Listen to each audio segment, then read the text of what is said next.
Hər kəsə salamlayıram. Mən bugün sizə TAV əməliyyatı haqqında məlumat vermək istəyirəm. TAV əməliyyatı nədir? Döş qəfəsi yarılmadan, hər hansı bir kəsik aparılmadan və ümumi anesteziya verilmədən ayaq damarından girərək ürəyin aorta qapağına yeni qapağın yerləşdirilməsi.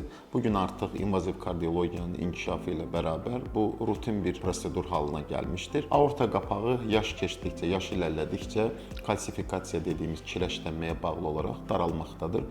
Özəlliklə bu 70-75 yaş sonraki və yaşlı xəstələr, ilk başlarda açıq əməliyyat şansı olmayan xəstələr üçün meydana çıxan alternativ bir əməliyyat idisə, bugün artıq günümüzdə aşağı risk qruplu xəstələrdə də biz bu əməliyyatı rutin olaraq etməkdəyik. Burada balon expandable və self expandable dediyimiz, yəni balon vasitəsilə açılan ürək qapağı və özəl mexanizma vasitəsilə kənardan, bayırdan bizim açdığımız qapaqlar mövcuddur. Bu xəstəyə görə və xəstənin anatomiyasına görə seçilməkdədir. Biz bunu rutin, bu əməliyyat yarım saatla 40 dəqiqə içində həyata keçirilir.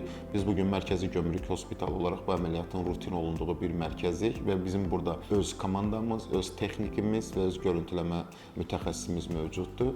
Və əməliyyatdan əgər hər şey qaydasında olarsa, bir gün və ya 2 gün sonra xəstə evə yazılır.